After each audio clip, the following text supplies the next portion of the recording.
had Tommy John. He's really learned how to pitch and get outs and be successful without 1,000% maximum effort on every pitch. He's also made a change this year pitching out of the stretch, so he feels like he's kind of, in essence, conserving energy and not max effort on every pitch as he was out of the windup. So the results have been good so far. Knock on wood, his health has been good. And you look at the Nationals last season, when they won the NL East for the third time in 5 years, they were missing a big piece when Strasburg could not go in the postseason. So they were a man short in the rotation and ultimately fell in 5 games. So the key is for him to be able to last the season, hopefully make 30 to 32 starts in the regular year and pitch into October. He's really only been able to do that once in his big league career, and that was 2014. But this year, he went 7 innings in each of his first 5 starts, so he's looking good. We certainly don't go out into the market and buy $200 million pitchers here, Dave. And those who do, beware, right? I mean, always, whether it's David Price, whether it's Porcello, you can go Sabathia, any of these guys, right? In the case of the Nationals, like Indiana Jones, they chose wisely thus far, right? Well, with Mr. Scherzer, the key for him has been durability. And they felt when they invested that kind of money that Scherzer had relatively low mileage on his arm relative to other guys that you mentioned who have signed those $200 million contracts. And again, knock on wood, like we did with Strasburg, here's a guy who takes the ball every 5th day, and he has just been durable. I mean, he is a legitimate horse that you want, every 5th day. Hey, Scherzer's pitching today. It's win day because Max is on the mound. He's going to go out and he's going to compete. He's going to strike people out. He's going to pitch with some flair and some energy, and he's going to stomp around the mound. And when he gets later in his outing, I really talk about it like, predator and prey. He stalks around the mound. You'll see him snap at the return throw and take a long walk and up the back of the mound, and he's basically trying to intimidate hitters. He's a lot of fun to watch, and he's been a tremendous addition. When the Nationals signed him, there were a lot of people going, well, why do you need Scherzer? I mean, you already had a great rotation, and as things have worked out, Jordan Zimmerman left and other guys have been hurt. Scherzer has been a constant ever since he walked onto the scene in 2015. I don't know how many times these teams are going to get together where they're both playing 700 ball, Dave. I mean, you go back a little ways. I go back a couple of decades even beyond that. And, the notion that there would be a Baltimore versus Washington ever was, over Mr. Angelos' dead body for the first 15 years. Now the last 12 years, we're getting comfortable with this. And every year the Nationals are, a team that's expected to win 100 games, expected to play 650, 700 ball the rest of the way. And, the Orioles are, off to a great start. But here are the Yankees off to a similarly great start with all this young talent. The Red Sox are going to bang around. I don't know. The Nats might be able to hide their bullpen, right? I mean, I don't know that any of these teams are capable of coming and getting the Nats, right? Well, the first point you made about these two teams playing 700 baseball, before, D.C. lost baseball for over 3 decades, when it used to be the Orioles and the Senators, you had one team playing 600 ball and one team playing 400 ball. So it was never a rivalry. Now you have 2 teams playing good baseball in the same region, so that's good. As far as the Nationals division race, the NL East is off to a very weak start, and obviously going into the season, the prognosticators had, some people picking the Nationals and some people picking the Mets, and pretty much everybody figured it would be a really good race for 6 months of the season. Well, the Mets have been just a certifiable mess. Their 2 irreplaceable parts are both on the disabled list, and Noah Syndergaard and Yoenis Cespedes. Matt Harvey's a soap opera. They've had other issues and injuries, and they just can't seem to get out of their own way. The last time the Nationals and Mets played, the Nationals beat them 23-5, and they had to pitch a catcher for 2 innings out of the bullpen. So they're a mess. The Marlins and the Braves and the Phillies are pretty much all in rebuilding mode. So unless the Mets get their act together, the Nationals are hoping to be able to run and hide here pretty early in the season. They've built a nice cushion, taking advantage of the Mets' struggles, and we'll see if they can sustain that. So certainly they can hide their bullpen with this offense, and that's been the theme. The bullpen, if the bullpen's league average, the Nationals may be 26-5 at this point or something. I mean, most of their losses, they've had leads late and haven't been able to hold on in close games. Or if they're losing by a run or two, the bullpen tends to give up 2 or 3 runs so they can't come back in the last inning or two.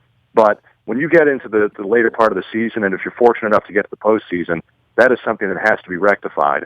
And the Nationals attempted to do it last year at the deadline, trading for closer Mark Melancon. They may need more than one piece when the deadline comes around if the bullpen can't get its act together with the pieces that they have. Now, they like some of the pieces. A couple of guys are on the disabled list who they feel are going to be big-time contributors. But right now, whether it's the ninth inning, the eighth inning, the seventh inning, there are issues in all those scenarios.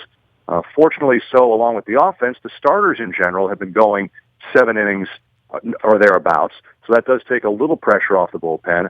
But again, if you're going to win a World Series, postseason baseball now seems to be more about bullpens than anything else. And we saw that last year with the Cubs and the Indians, how they manage their bullpens. You need to have more than one option. Nats got some things to trade from underneath, because this is obviously they're going to have to go out into the market, and there'll be plenty of teams, at the bottom looking to deal off relievers. I mean, we saw Chapman get dealt last year, and Andrew Miller, the Orioles were involved in that sweepstakes a couple of years ago. But certainly the Royals look to be one of the sellers at this point. What do the Nats have as buyers in that market, Dave? Well, I think they have a lot. I mean, they unfortunately traded away some of their pitching strength and depth to get Adam Eaton, and Eaton was a tremendous find, and a lot of people panned the Nationals when they made that trade, and all Eaton did was be a tremendous table setter for the first month. Unfortunately, about a week ago, he blew out his ACL running down to first base, trying to leg out an infield hit, so he's done for the year. That is a huge loss for what he brought to the team. So you don't have as much starting pitching depth in the minors because they traded away 3 prospects in that deal. But they do have some very talented position players at the A-ball level, names like Victor Robles and Juan Soto. I mean, those are guys who are on the top 100 prospect list. Andrew Stevenson is really closer to the big leagues. He was their first draft pick a couple of years ago in the second round. He's already at AAA. So they have some position players I think other teams would be interested in. So they will be active, and it may not just be in the relief market. Certainly that will be part of it. But if Michael Taylor struggles replacing Adam Eaton in center field, they may look for a bat that they can plug in center field and at the top of the lineup.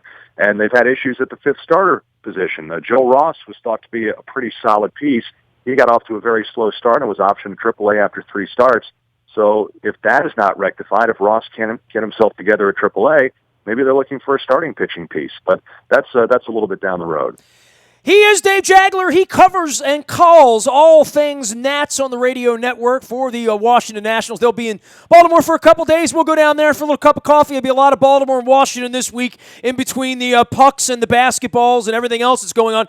Dude, I don't know how many interviews you're going to do this week where we're going to get 10, 12 minutes into this thing and we're not going to have mentioned Ryan Zimmerman or Bryce Harper or Daniel Murphy. But certainly when the Chiron comes on, and for Orioles fans like myself that don't really monitor much about the Nationals and just know they win a lot and the rest of those teams lose a lot and they got good pitching.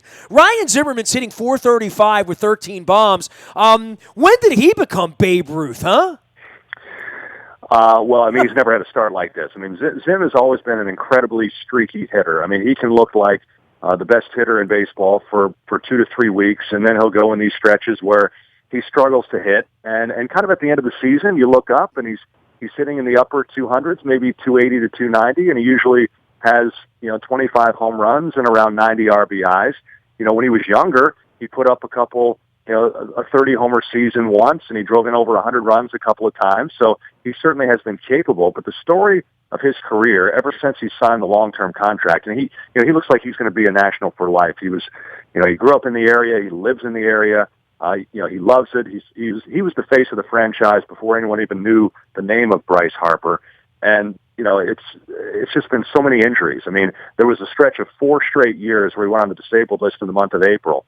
And then last year, he played with plantar fasciitis for the entire year, and he hit .216 with 15 homers and 45 RBIs for the whole year. But, try to hit without your base, without your legs, without your feet.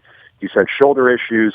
He was finally able this offseason to go into the offseason without having any surgery, and he was able to train and get himself in some pretty good shape. And, people would ask before the year when I was on different shows, hey, what do you expect from Zimmerman? I said, if you can tell me that Zimmerman plays in 140 games, I think he's going to put up really good numbers. And, so far, again, knock on wood, he's been very healthy, and he's off to an even better start than you could have imagined. I mean, the ball is just exploding off his bat. The other adjustment he's made, Zimmerman was always a very a passive hitter, a patient hitter, if you will. Not passive, but patient. He would often take the first pitch, pitcher lays the fastball in, now you're 0-1. And, if he fouls one off, now he's 0-2. This year, he's been hacking early in the count and doing big-time damage, and the league hasn't quite adjusted that yet. When they do, maybe he gets some more off-speed stuff and gets in the head in the count and can continue to do damage.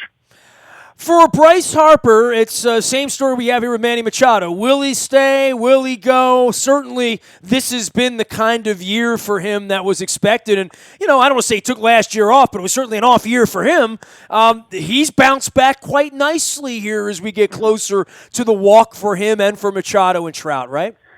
Yeah, I mean, he was right, locked in at spring training. And last year, although no one has said anything, and there's been hints around that he was not fully healthy, that he was playing a little bit banged up, and he really got out of his comfort zone with as much walking as he was doing, and he was impatient. He was chasing pitches and got himself in a bad place. Now, when you have Zimmerman hitting behind him, he's content to take his walks if guys want to pitch around because, Zim's there to just bang a ball over the wall and drive him in, or if not Zim, then Murphy will do something good. So he's in a really good place. As far as the possibility of Harper coming back, I mean, a lot of people are just painting this as, well, the Nationals have a 2-year window. They've got to do something in the next 2 years, or, they're going to lose Harper and they're going to fall apart. Well, I mean, they're trying to position themselves in case Harper leaves with guys that they have coming up. But, the one thing about the Nationals and the relationship with the agent, Scott Boras, the Nationals have a lot of Scott Boras clients, and that's been a very positive relationship for both sides. And it seems like Scott Boras has been able to, leverage some pretty good contracts for his clients with the Nats, be it Jason Worth first, and then Max Scherzer. And how many people thought Steven Strasburg was going to re-sign with the Nationals before he even went to free agency? So there's a relationship there. I mean, obviously, if Harper does hit the market, there are going to be some big-time bidders, but you can't totally close the door on his return as long as that relationship is strong between the Nationals owner and the super agent. Well, you mentioned the Orioles and the Nationals together. Obviously, Matt Albers, not the best Sunday afternoon, of course, and Jason Worth, who I knew as a puppy coming up here as an Oriole draft pick back in the day as a catcher. And then there's Matt Wieters, right? And this will be a homecoming for a guy that was drafted here to be the next coming of Mauer with Power and Johnny Bench and all that stuff. And instead, he comes up with the old Walgreens hat on here in Baltimore this week, and we'll be watching him in another uniform. Hey, this was predicted a couple of years ago. He's gotten off to a really nice start. We could use that kind of productivity around here. Yeah, every time people talk about the lineup, I say, well, how deep is the lineup when Matt Wieters is your number 8 hitter?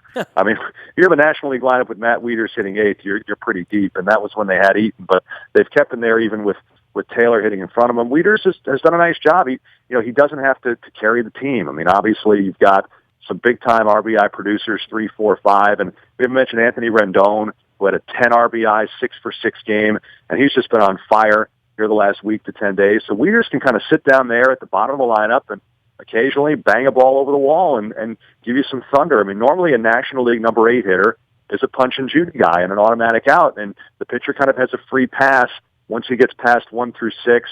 Hey, you get the 7-hitter out. The 8-hitter's not very good. You've got the pitcher. You almost get a free inning when you get down to the bottom of the lineup in the National League. But now all of a sudden you've got a guy in Wieters who, if you make a mistake, he's gonna jack one in the seats. So I mean, that's a positive. And I think that the pitchers love throwing to him. In particular, the relationship he's had with Gio Gonzalez. Gio has been up and down in his time with the Nationals. He won 21 games his first year, but there's been a lot of inconsistency there. But he is off to his best start that he's ever had with the Nationals. And Dusty Baker, who used to pair the backup, Jose Lobaton, with Gio, has really stuck with Wieters to exclusively catch Gio. And those two seem to have formed a pretty nice duo, and we're hoping that'll continue for Gio throughout the season. You can follow Dave Jagler's journey out on Twitter at Dave Jagler. That's Jagler, the one-time voice of the Pawtucket Paw Sox. Now 12 years deep with the Nationals on the Nationals radio team and running around with the first-place team. And the one thing I would say about the Nationals, and you've been there from the beginning, whether it was jettisoning Matt Williams for Dusty Baker, but the decisions in the offseason and the signings, whether it was Scherzer, whether it was keeping Strasburg around and having Zimmerman, who will at some point will get a statue down there. Boy, the Daniel Murphy thing. What a great signing. And when you talk about in your own division that the Mets let him go at this point, where he's really sort of put his game together and figured it out on the backside of that World Series, that was just a genius kind of signing by them. Well, and in a way, let's not forget how that offseason played out, how fortunate the Nationals turned out to be. And you do have to give them a lot of credit. And the Mets obviously didn't want him back. But a few days before the Nationals signed Daniel Murphy, they had a trade in place, in the works, to trade for Brandon Phillips, who was a Dusty Baker favorite from his days in Cincinnati. Phillips had a no-trade clause, and Phillips wanted an extension, in essence, to waive the no-trade clause. So he didn't waive the no-trade clause. Nationals didn't give him an extension, and the deal fell apart. A couple of days later, let's sign Daniel Murphy to a 3-year deal for a relatively low, considering his production, $38 million. So, yeah, I mean, did a lot of people think that that NLCS and that whole run in the postseason was real? Obviously, the Mets didn't. And they boo him every time he comes to bat there, which I don't understand because he basically single-handedly won the NL pennant for him in 2015. But, yeah, what a find he's been. So, obviously, the change in approach, getting on top of the plate, and instead of just trying to punch the ball to left field like he did pretty well for the majority of his big league career, he's now trying to yank the ball into the seats when he gets ahead in the count, and he has just grown as a hitter. And so the second half of 2015 in the postseason, as it turns out, was real. And the Nationals have benefited greatly from it. Hey, man, appreciate the visit as always. We don't play each other much. A couple up here, a couple down there. I remember when they used to always be in June, right? Now with this crazy schedule, across the odd teams, we got American and National every night. But, good time to get together. Good times, I think, for both of these franchises. And, certainly the Orioles trying to stay in this race and the Nationals trying to define it. And both of them have some deficiencies. This is going to be a nice little May battle, I think, here this week. Yeah, you wish sometime that they'd meet in October. I mean, it got close 2014 when both were great teams, and it just fell short. I mean, that would be truly special to have not just a Beltway Series, but a Beltway World Series. That would be amazing. And maybe we can have a claymation between Angelos and Lerner fighting over the $400 million too, Dave. I'm not even going to touch that one. Well, but I mean, that's that would be a hell of a story if in October these teams were fighting over that, because that would be a sidebar now, wouldn't it? That would be a much better fight than what's going on. Hey, man, we're getting on the baseball. No, you can't say fighting around here this week after what the Orioles went through with Machado last week up in Boston. So hopefully we get clean, solid baseball here the rest of the week. Great having you on, Dave. Thanks for the time, man. Okay, Nestor. You got it. Dave Jagler joining us here from the Nats, a play-by-play side of things. He calls the radio there. You can follow him out on Twitter at Dave Jagler. That's Jegler. And he's Syracuse alum, too, so a little journalism background there as well as his Pawtucket background here. You can find me out in the Bayou Toyota Audio Vault 24 hours a day from anywhere in the world on your mobile device by downloading the TuneIn Radio app. We do come in crystal clear. You can listen to what you want, where you want, when you want, how you want. Whether you're in Pittsburgh or Baltimore or even in the beyond, maybe even in Washington, D.C., where the Wizards are trying to get it done against the Celtics. It's been kind of fun on the Washington side. Obviously, everyone knows of my affinity for the Caps, but rooting against Boston in the basketball series, that's been as much fun as rooting against Pittsburgh in the hockey series, I would say.